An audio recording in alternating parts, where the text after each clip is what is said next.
Three, two, or what's up YouTube? It's Booster Glider, and I'm here with a tier list video.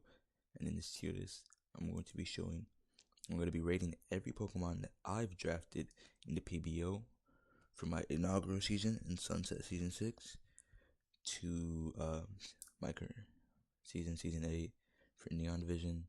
I started off with my season start from like the middle pack, just getting all of the going from the lowest tiers upwards, starting at F tier, the draft bus. There's only like two Pokemon. How'd you sneak in here? I haven't drafted you.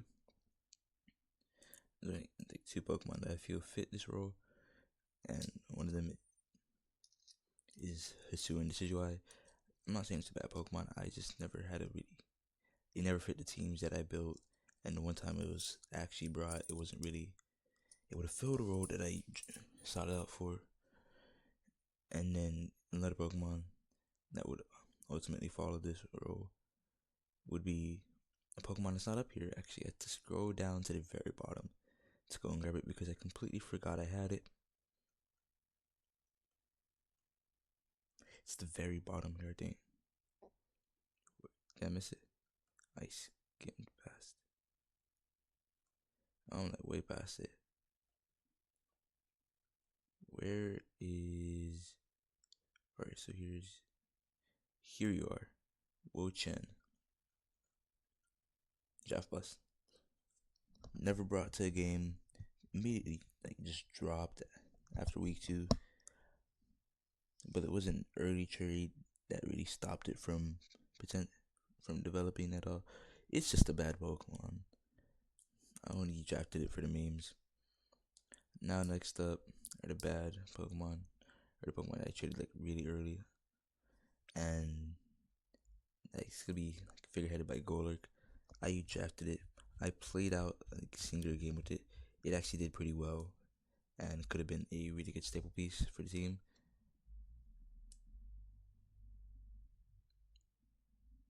And I'd also had Gardevoir in that tier. It was there for one game. It was part of the. It had kills, but it was part of the reason I had a really big shape up this season. I had to completely rebuild the team. Yeah, and I'd also add Virizion. In theory, Virizion could be a very good Pokemon, but like, I'm not really the best at using mix attackers, and I honestly feel like that's part of my problems with it. Joining it would also be Azumarill. Huge power choice band was always the set I ran with it, and I felt like at the time when I was thinking of the sets, it could have been good, could have been great, but it just never developed. I was never really in the meta to use it like that. Next up in this tier, I'm going to slap Croconaw. I just never used it. It was only there to get me points for trades. Alright, and up into the mid tier, F2 Pokemon. Hisuian.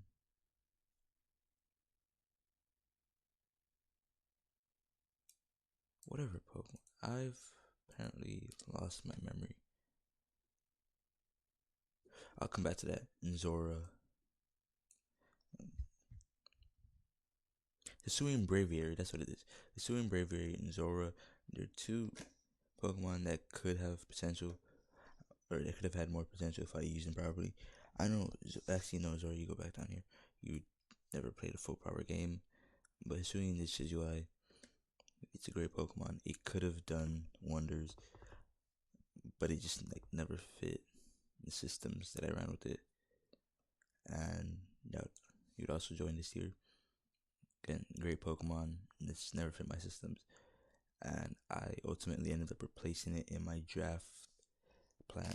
Like all of my drafting style, or it's like phased out because it Ghost Fire type. Like it never really fits my team style, my playing style. So I felt like it'd be better to abandon that style. Reggie Kids, I have no clue if I used it or not, but it's here because I rock with Reggie Kids. Zaru Dada was a Pokemon that I drafted. Uh, did I use it? I couldn't tell you. But like, you'll just go here. In the off chance I did use it, yeah. Another mon, Ludicolo, Rain Dish Ludicolo. It just never really prospered. Never really thought out the way I thought it would, or set out the way I thought it would. And then onto the bench players. There's really only a few here. Let's see, no, Ogerpon Teal was traded like really early. Nice. You weren't traded. You're here in mid. My bad. It's from Sunset days. I have no remembrance of my Sunset games. Up here is favorite bench player. Lycanroc Dusk. I would use it more, but like I feel like its ability and its utility is kind of why it's here. No guard is great for like high damage if I want to go like hyper offensive, but at the same time it kind of leaves so it kind of leaves him like a back foot in case like I don't immediately kill. It just stops everything. It kills all my momentum. Same thing with Kiram. I've never played like a full season out with Kiram, but every time I've gotten him, he hasn't actually done anything. So you just go down here too. I must like, because usually it's pretty early when I draft Kiram. Never do anything with it. Don't even get a good trade out of it. Alright. He's my only bench player. Actually, no, Manaphy can go up here too. Manaphy, 2 games played all time, I think, and it's never really developed into anything. It never really like turned into anything great. But still Manaphy. To add to that, role players, Porygon Z, drafted I think across all 3 of my seasons actually. It's served a different purpose every time, but like there hasn't been a game that's gone by where I haven't used Trick with some niche item on it. There hasn't been a season that I've missed while doing this, and it's honestly really fun. And it played its role and it did it well. Alongside you would be Regirock. It was part of an amazing 8-0. It was part of an amazing 8-0 run. Honestly, one of the funniest games. Also, one of the funniest games ever. My first time making it onto any type of replays for the PBO was with the Regirock set. That also include Ursaluna as another one of my greatest games. The Forgotten Item game. Honestly, I don't know what happened. I could have sworn I gave it an item. To this day, could have sworn it was a completely different item from what it had. But who knows? It's also just like a genuinely good Pokemon. Also part of the 8-0 run. And would have drafted it again if not for my plans changing the season and joining also be Crocodile. He was here for 1 season. He was here for a great season.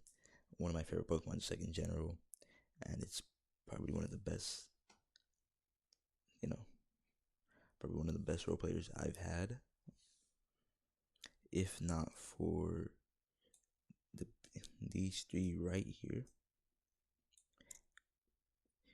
this season has really showed what I can really do if I get a team together and I play the team properly.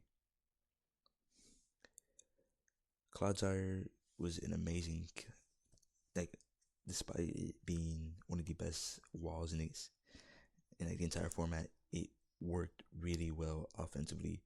I don't know why, but kind of just managed to use it in such a way. This season before, I think, just such a way that really brings out how great of a Pokemon Clodsire could be for my team. Garganacl, for every time I drafted it, it's had its moments. It's a sandstorm. It's a weather Pokemon that I've used. It's a weather Pokemon. Yeah, no, that's it. Every time I've used it, every season I've used it, I made sure to bring some sort of weather with it for the love. Okay, and Tornadus, it's just a great Pokemon. Prankster, it's a Prankstermon. It works really well with Metronome, which is one of my favorite sets to run with it, and it's just in general great Pokemon. Uh, on that tier, uh, actually, I just remembered I had Entei, bench players, one of the one of my players of all time. I drafted it. No, I didn't. I traded for it midway through the season. It showed up to one game, I think. It lost. Actually, it might have shown up to two, but didn't get a chance to play the second one. But it's Entei. It's great. It's a great moral support, and it really added on to my fire type, to the fire types that I had on the roster at that time. And while we're on the topic of role players, that's she had a no. I'm not gonna forget this. I'm not gonna forget this one. Contrary superpower was the I had a contrary superpower close combat. I forget which one Enamorous gets, but that's the only set I ever ran with it. A physical enam, because it gets contrary, and that's just really good. It's really good, man. That's all I can say. On to the superstars. We get Dozo. Despite not really doing much on the stat board, Dozo is responsible for for me making it into playoffs and making it to the second round for season 8. And if not for that, though, if not for that, I would have been a first round exit. That would not have sat well with me. DZ is a superstar and the first Pokemon in S tier, followed right behind King Gambit, one of the best kill getters on the team. I don't know why I didn't draft it, but it got kills, did numbers, and it worked real well. Same same thing with Urshifu. Same thing with Ogerpon. Ogerpon was like less prominent, but throughout all the seasons that I've had it, it's done what it's done what I wanted it to do. It's killed what I needed it to kill, and it's been a closer several times, which is better than some of the Pokemon on this. And Urshifu, it's just Urshifu Rapid Strike. I press a special little button and Pokemon get off the screen. So I'm just glad I managed to pick it up at all. It's one of the best things I could have done for my season. Alright, next up is the Hall of Fame tier. Starting it off with both Starlies, male and female. I remember first season, the first game I brought Starly to was Fierce Starly. It got a kill. Fear did its work. It's a Hall of Famer. Bulbasaur, the reaction when it was first drafted at my second pick, that was part of the hype. But the hype really wasn't why I had Bulbasaur with me. The reason I drafted Bulbasaur so high wasn't to send any messages, but to show I am here for fun. And Bulbasaur managed to not only steal a few wins by just being on the bench when the win happened, but every time it's done that, it was a pretty decisive win. So yeah, Bulbasaur is indeed a Hall of Famer. Followed up by Blaziken. It managed to do something that Crocodile couldn't in its first game compared to, I believe, Crocodile's last game against the same team that put me into such a precarious situation. I was down 4-1. My and Blaziken managed to come back from that and reverse sweep by himself. And then later, Blaziken despite going down pretty early, managed to put some kills up on the board in a later game.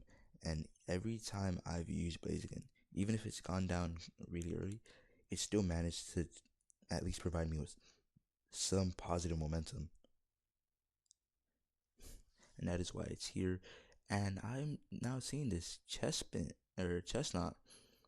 This is here. He was a bench legend. Rain Dance Damp Rock Chestnut was a thing that I did, and it was great. And you see the last two Pokemon here. Gliscor is also in the Hall of Fame.